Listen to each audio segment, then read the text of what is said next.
How we doing, Reed? Doing good, doing good. There's no better health motivator than ego. $8.9 billion investment by the US government into Intel. I'd say like a month of deal killers where we have something under contract. These are my favorite problems. Death, divorce, disability, dissolution of partnership. Development partner in like maybe preferred equity or a money partner to help our development projects go vertical. Banks have a requirement called the Community Reinvestment Act.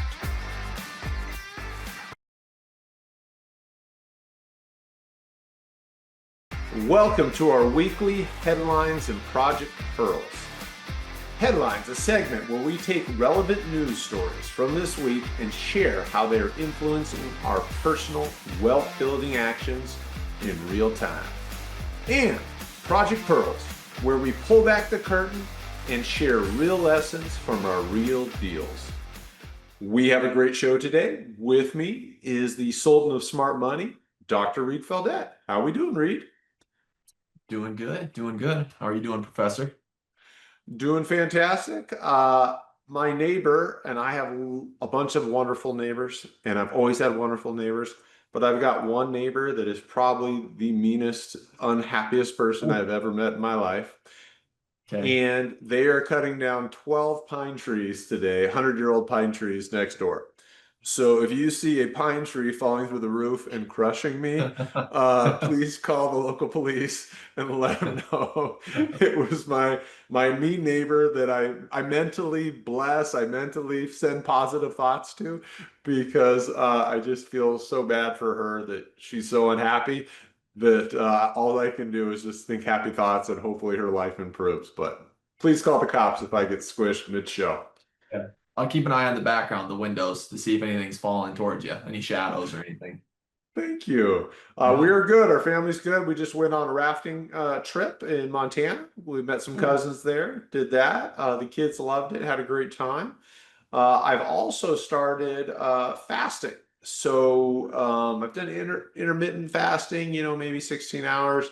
But I met a buddy at the gym, another dentist, good friend of mine, and he's been on this getting shredded protocol for quite some time. He has a coach, all that. And I was like, I've been lifting since this fall. I gained 20 pounds of muscle. I'm feeling pretty good. I thought the I'm focused on dentistry chub would start to burn off, right? It hasn't. I'm still rocking, I was rocking like 20% body fat, whatever.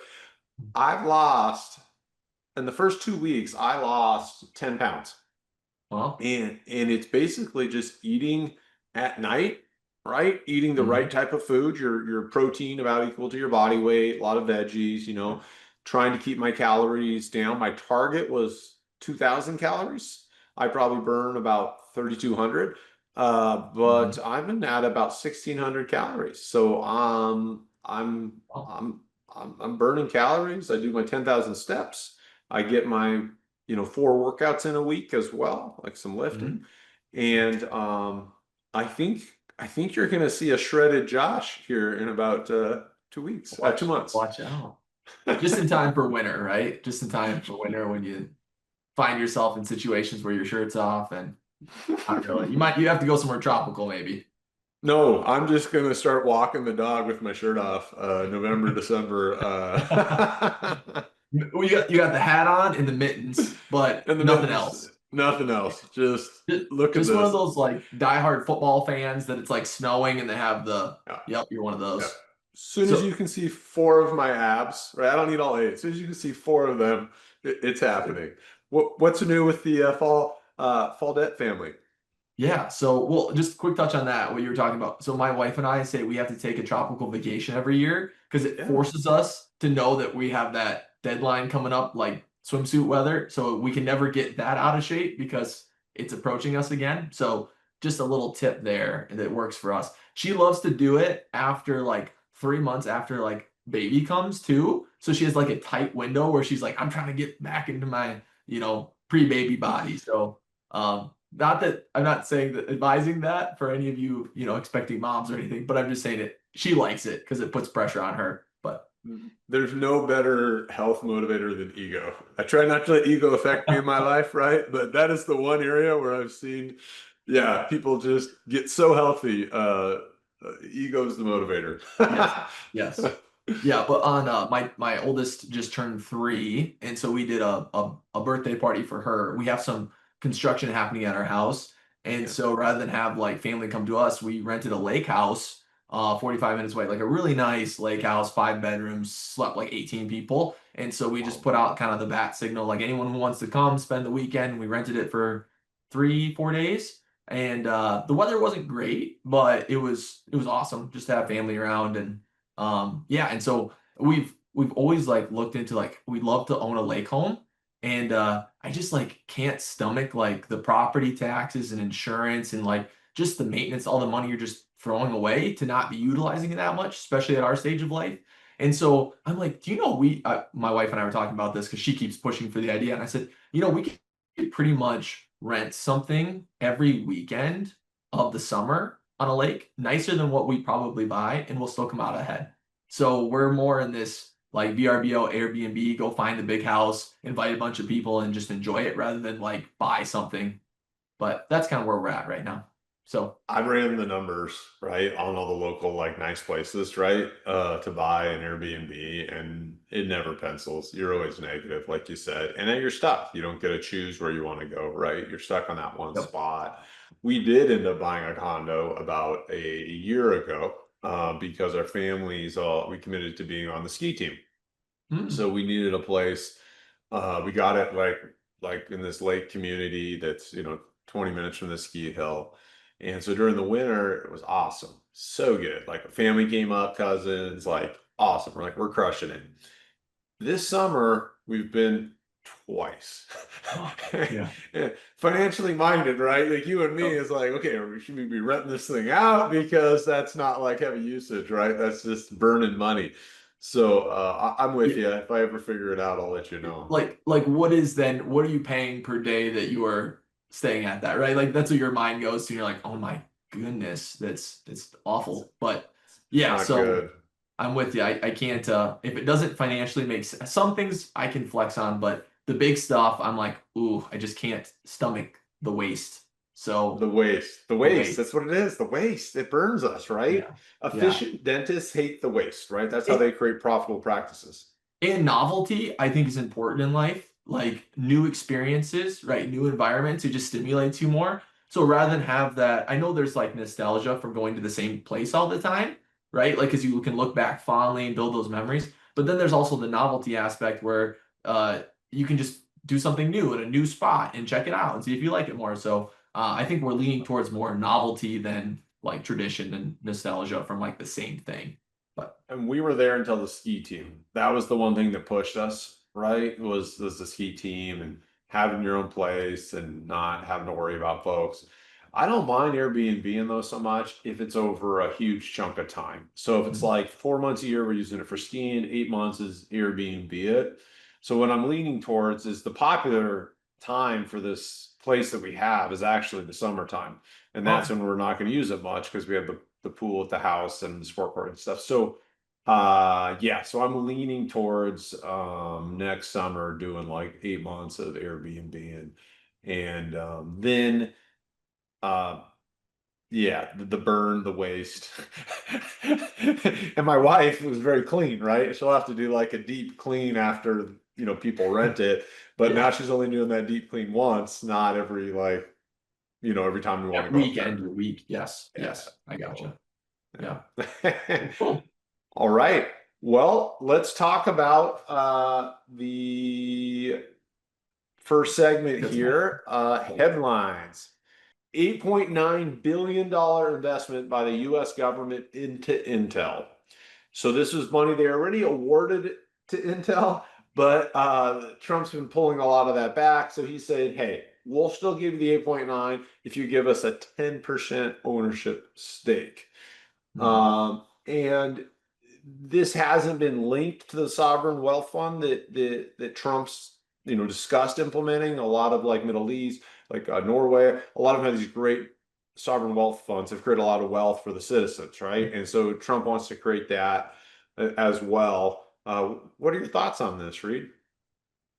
Yeah, I was, I was a little bit like conflicted because I get two people's perspectives on it. One is, this is good for maybe the American people because as a business deal, right, it should benefit. We're getting something out of something that we probably weren't going to get anything from. And so as a deal maker, Trump can't help himself. If there's leverage to be had and a deal to be made that is going to benefit the American people, he's going to take his shot, right? So I mean, I like it from that perspective because it's as a business owner, as real estate, deal makers, like we understand leverage and getting a good deal, and it feels so good to get it done. And he's trying to do it at like the national level, right, or on the international stage. So I think that's really cool. I don't know how I feel about like the United States coming in and starting to buy private companies or at least have big ownership stakes in private companies because you don't know they're going to have incentive to push policy in favor of some of those companies. So they're kind of like picking winners and losers. I don't know if that's how it'll shake out, but you would think that they would be incentivized to do that. Like, but yeah, so I'm a little bit conflicted. Yeah, and I think the solutions to that are already out there. So one, like we have the Fed, which is independent of the presidency, right? And that gives credibility to the US. So if we make this sovereign wealth fund like independent, right? It has its own board. It's not like under the power of the presidency or some other The executive branch or something like something, right? It's independent. Then, I mean, you look at the sovereign wealth fund, like if we've been doing this with our social security fund, right? Instead of investing it in T-bills, right? If we've been investing in companies over the last whatever 50 that. years, are we'd be so flush with cash in our social security system, right? This would be like the largest fund in the entire world, Yes. right? Our social security system. So from that perspective, if we have the independence and if we'd been doing this the last 50 years anyways, this would be the most amazing fund in the world. Like, I think if you add on that independence, I think it's fantastic. If they can do Mhm. that, if they can implement it. Yeah, because the most money is to be made in private, well, public and private markets, right? It's owning businesses, owning assets. So I think someone told me like, I not someone told me, I read an article about if Social Security funds have been put just in like the S&P 500, right? Like how much wealth would have been created per capita in the United States? It's just like, it's It, wild. It's it's wild. mind blowing. It's mind blowing. So I agree with Yeah. you. We don't want to be like China, where they're only betting on like a couple companies, right? Or Russia that owns like the oil and this. Right. We don't like that. Yeah. But if we can do it the right way, checks and balances, yeah, I think it's Yeah. fantastic for our Yeah. country. So, um, okay. And Trump, we were talking about this as well.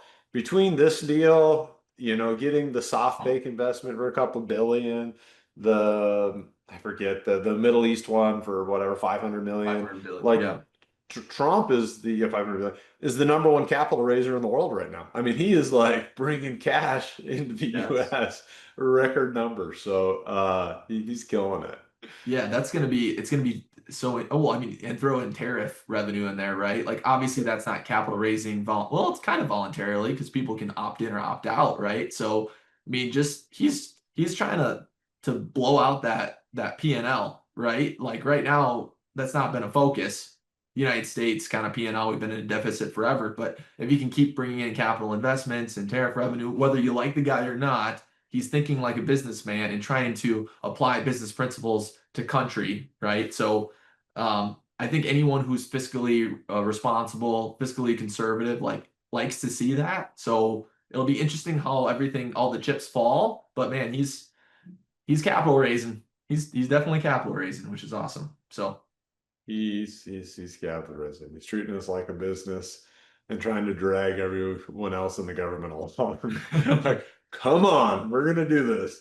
he moves too Uh, fast. He stresses people out, but it's that's speed kills in business. So uh, yeah. No, no. so I mean, cool. I definitely think a lot of people are on the sideline right now.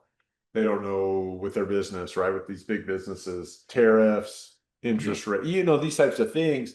people want to see a plan and they want to see like where's next year going to be, where's 2 years, where's 3 years before they really allocate funds. So Yeah. yeah, you're right. It's both he wants to move fast because he only has this much term and let's get some great stuff done, which he's doing, Mhm. but all the independents who don't have to do what he says, like a corporation, right? They might be waiting a little bit longer till they have a little more clarity of vision. They don't want to start something and then have to reverse it later. It can be very expensive. So, Yes. Yes. okay. Oh, this is fun. Okay, we're on to Project Pearls, where we pull back the curtain and share real lessons from our real deals. It's been 2 weeks since our last show. Reed, what's been going on? Man, a lot of things. A lot of things happened in 2 weeks. It's been gosh, I'd say like a month of deal killers where we have something under contract and we find something in due diligence and then have to back out. It just gets frustrating. It's the emotional highs and lows of doing real estate.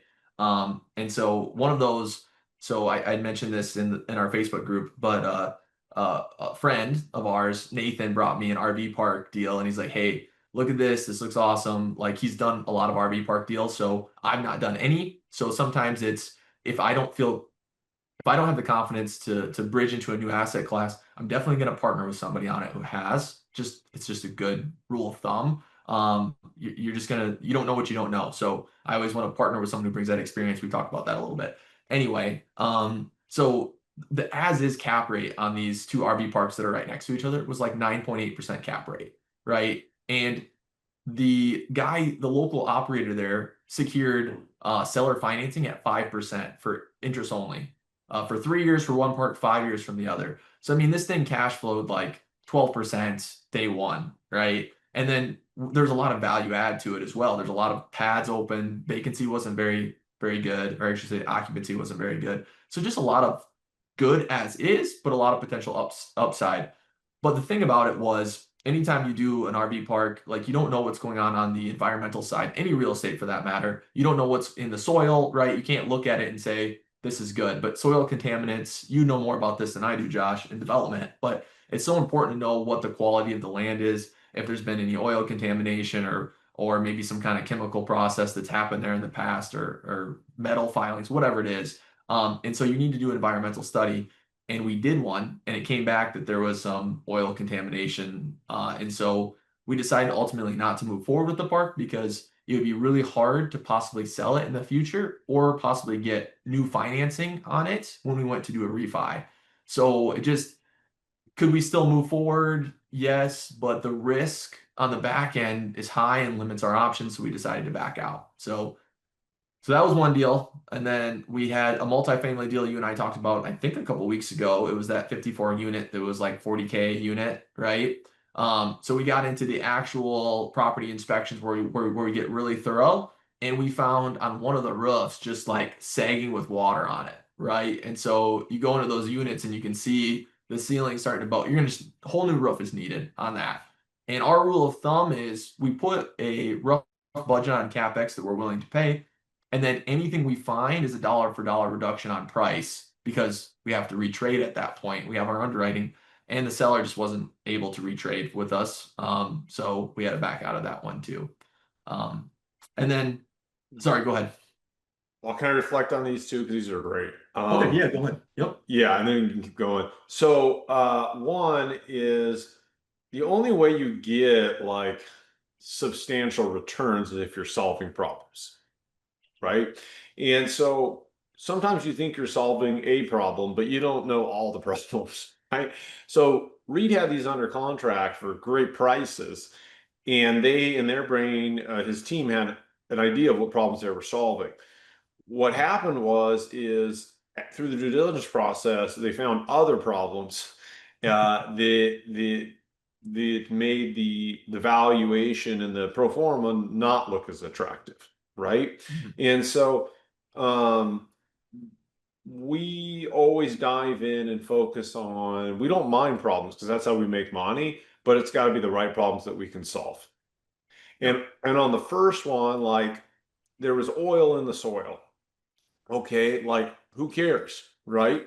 It's an RV park. It's already functioning. Who cares about oil in the soil? Well, if let's say the state or the feds get wind of this, right? And it's bothers them in some way. It's leaching into the river or the water reservoir, right? There's nothing more expensive than cleaning dirt. Okay, you're just done. You might as well just declare bankruptcy. Okay, so they don't want to open up to that liability. And then what if the tenants got wind of oil in the soil? What if the seller, for some reason, told the current tenants, right? And then the current tenants sue you to clean it up, Yep. right? So just because it's not bothering them now, there's so much like potential liability here. Like with oil, it's not a problem you can solve. It's a problem that'll bankrupt you. Good? Mhm. Yep. Okay. And the second one is, okay, Reed found this like really low price. And we mentioned it like 2 weeks ago. Like he said it to me. I'm like, that sounds like an awesome deal. But you always got to figure out why are they selling, right? Now, my favorite problem is these are my favorite problems: death, divorce, disability, dissolution of partnership. Um, those are problems that are great for us, right? But um, capital expenditures, there's cracks, huge cracks in the foundation that need to be fixed. Those are problems that cost money, and Mhm. those aren't problems we can solve, right? They just affect our returns. So you want to find like the 5 Ds. I can't remember the fifth one off the top of my head, but those are the problems you want to find, right? The other one is like if somebody is selling this now so they can take their money and roll it into a really good deal. Mhm. That's one I find quite often, right? Because it's not negative. They're not trying to make any more money. They're just going to make their money on the next deal, not your deal. And so Mhm. usually you can get a good price there too. Yep. So, okay. Keep going, Ray. Just wanted to touch on Yeah. um yeah. Yes. In the problem, like you said, we thought the problem we were solving was X, right? But now we have the problem of X and Y, right? Or X, Y, and Z if it keeps going. So you're like, okay, well, if there's going to be that much more work, the problems have grown, we have to have a reduction in price. Otherwise, we reduce our returns. And if we're not willing to do that, then we have to walk away. And that's essentially that value proposition, right? So, yes. The last thing, not to go too deep, this is just kind of interesting is that we are, working on finding a development partner in like in maybe preferred equity or a money partner to help our development projects go vertical. Because now we need an injection of capital. We need to bring a developer in to help with the experience of going vertical on these. And so just going through that networking, going through a lot of those discovery calls, getting term sheets out there, and then trying to flush out what everyone needs in that term sheet to move forward. So sometimes you can find an all-in-one solution. You have a development partner that also has great access to capital, can inject equity and bring the experience all in one. Sometimes you have to mix and match where there's an equity guy, there's a developer, fee-based developer, whatever, and then you bring them together to get the deal done. And so just understanding the pieces that have to be put together in order to make the deal successful and going out and finding those pieces. So there's a lot of moving parts, but it's interesting. It's I'm learning. So Good. And follow your passions. Follow your passion. yep. Yeah, What yeah. do you This is what I do. I mean, what you're talking about is what I do. But I like to do it locally, right? I like to have impact locally. I feel like I can control things locally. The farther it gets away from me, it's just more of a headache. So, any questions, I'm happy to help with. So, Yeah, we might have to um, talk offline a little bit about it, but yes. What do you got? What do you got going on in your world of Project Ooh, Pearls? ooh, baby, ooh, baby. So, Reed and I operate so much in the mental, strategic, like behind the scenes, making things work. But gosh, from 1 p.m. to like 7 p.m. in life, I don't like to use my brain at all. I like to use my hands, right? So this week on our timberline development, we got to pour foundation. We got to go into the road, shut down traffic, and connect to the sewer, connect to the water. And the big boo-boo here you have to watch out for is the fiber wire that's in the ground because the fiber wire is about 2 inches, maybe a little over 2 inches, and there's like 1,000 fiber optic fibers in there, right? And that's like Oh, light traveling. So you cut that, big boo boo. The neighborhood really doesn't like you because you're stopping traffic. You cut that, nobody's got internet, right? Nobody's got TV. You're going to be like yeah. burning down your development, right? So we managed not to do that, which was great. So that was fun. We're buying a trailer right now for our site, so that's super fun. We just bought a generator too. These are like things you don't have to have. You can rent a trailer, but a generator is nice because sometimes the electricity goes down when you're, building the site, right? So it's been Mhm. fun doing the hands-on stuff. I also got to build I love design. So I got to build like my street sign for the development, make it super classy but modern, Timberline. So been working on that. So super fun. Um, what helps people here? So a key one right now, my next project is called the Boulders. It's right on 600 acres of nature preserve. It's great. We go out and get term sheets from all these lenders, right? And then we put them in a spreadsheet. We compare all the terms, and there's so many terms, and they all handle it differently. But before I already permitted on this project, right? Okay, got that. I already know all my costs from other projects. So I try to eliminate variables in my pro formas. And so when I start raising money from investors, we got things pretty teed up. So the last piece here is, what is the debt going to look like? Mhm. I can't build my pro forma based off of LOIs from all these lenders. Okay. When you get LOIs from lenders, they're not binding. Okay. And that's coming from they're typically coming from a lender team. Maybe it's their commercial team, maybe it's their multifamily team, maybe it's their affordable housing team. It's usually coming from the team. You need terms from their chief credit administrator. That's the person who signs off on everything. That's the person who makes recommendations to their loan committee and they're on the loan committee. So do not, and you know this, Reed, do not assume that LOI from relationship bankers are worth their salt. They're not. You need this term sheet from the chief credit administrator before you really feel like you got something solid. Right. And Hey, oftentimes it's pre-flighted through the loan committee. The loan committee signs off on it. That's really what you need. Could they change something? Yeah, but they usually don't. If it's been through the chief credit administrator, and even better if it's been through the credit administrator and the loan committee, then things really aren't going to change besides interest rate. Just Mhm. normal fluctuations. What were you going to say, Reed? No, that you answered my question. I said, what is the likelihood of them uh changing that, retrading on that at all? And you answered it pretty low, at Great. least a lot lower than your initial term Oh, you would get just yeah, from yeah. the Almost, salesperson. almost zero, Yeah. right? But if you don't, your change of it is like 100%. It'll change. I have a friend right now who, what is that deal? Probably a $20 million deal, close to a $20 million deal. Um, the lender pulled out the last week before closing, Mm. right? So super stressful. He's got to do all this stuff now, and it's just not a fun position to be in. So make sure to get that chief credit officer reviewed and signed term sheet. That's the Uh, lesson. That's that's the the lesson. lesson. Don't miss that. So many people miss that. It's not good. Yeah. Um, new solution. Here's a new one, Reed. Okay, so you know how I've been doing the opportunity zone, right? So defer capital gain payments for a while, reduce the capital gain payment by, let's say, 50%, or defer, let's say, 5 years, reduce your capital gain payment by 10%. Okay, a couple solutions depending on what opportunity zone program you use, the first one or the second one. Okay, cool. Well, I'm working on this affordable housing, workforce housing project with the city. I mentioned, like, great news. We got the largest award of the year, 2.6 million.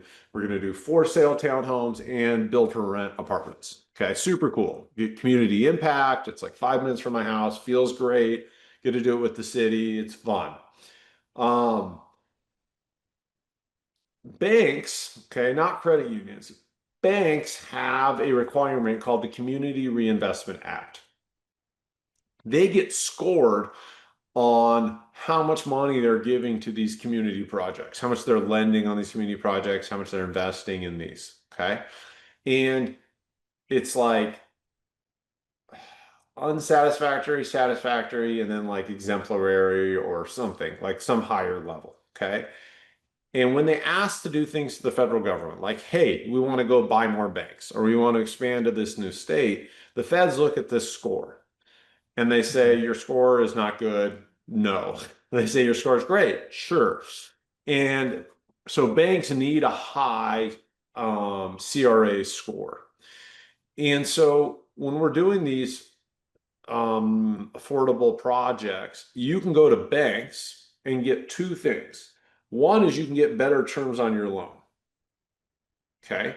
They can't treat people differently, usually. Okay. They get audited, they get in trouble. But if you treat people differently because this is a affordable workforce housing CRA loan, you can actually get better terms that way. It's not people bias, it's project bias. I mean, they're Yes. biased because they're incentive to do more of those type of projects. So Yeah, the yeah, federal government says this is okay. That you can do this. We yep. want you to do this, right? So if you're like, man, it's against the guidelines of the banks to give us a better deal. Okay, well, if it's CRA, they can actually do it. So one example might be instead of your interest rate being 6%, it's 5%, something like that, right? Mhm. Instead of the term being 10 years, it's 15 years before return. Like, so you can get a little bit better terms there.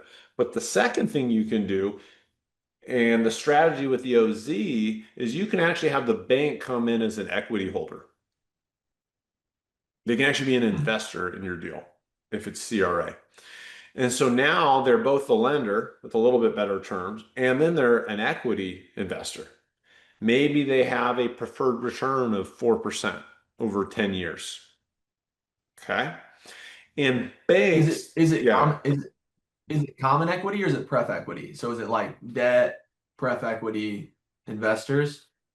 Like what is Uh, the classification of the equity that the I bank would think hold? it'd probably be pref. That's what I Depends would on the assume. deal, Okay. but probably pref. Okay. So it's like it's like debt goes first, they get paid first, and then the pref gets paid, and then the rest of us investors get paid, right? But when you're trying to get a project to pencil, the more equity you can get that's cheap, like closer to debt, the better, right? So that's Mhm. basically what this is. It's like cheap equity. And it can be interest only for a long time too, right? This is like kind of like your seller financing, right? Um, so the bank can come in and do that piece. But here's the thing. Banks underwrite to net present value.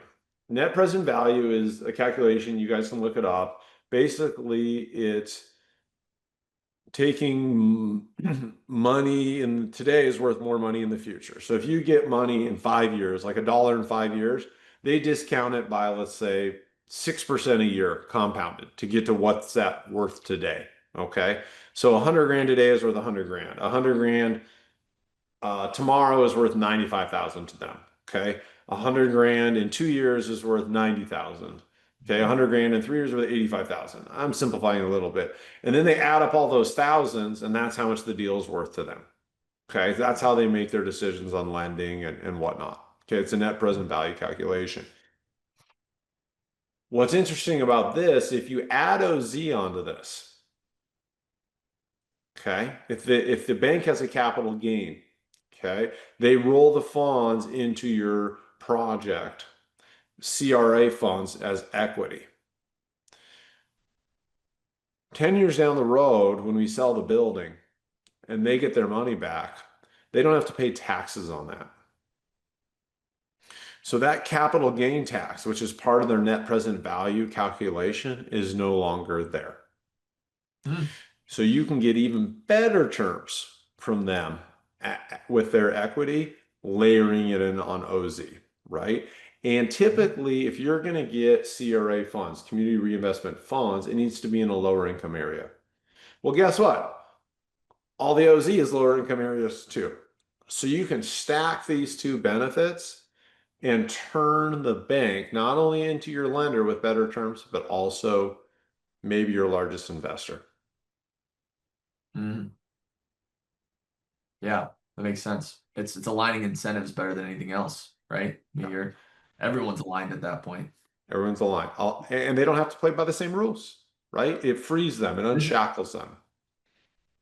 It's this pattern recognition of like if OZ and this other, what did you call it? What is the name of this type of project? Seats Community Reinvestment Act is what CRA. created this, but the CRA is what it's referred to, their CRA score. And You this can is look up any this is bank.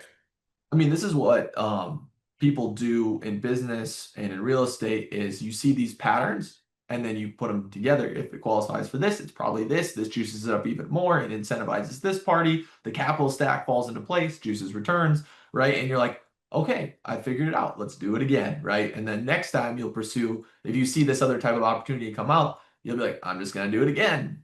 CRA, layer on the opportunity zone, partner with the bank, juice returns, right? Keep going. And we'll have like a 5-year window before anyone else locally figures this out. Right? And eventually a banker will mention it to somebody. They'll be like, yeah, yeah, yeah, yeah. And eventually someone will listen to the banker and then be like, wow, this is actually good, right? So you get like a 5-year competitive head start on other folks. Mhm. Absolutely. Yep. So That's cool. Cool. that's cool. I think those are the big ones. If anybody wants to learn more, come visit our Facebook group, Dental Real Estate Partners. Have a good Yeah, we'll week. try. That's a wrap.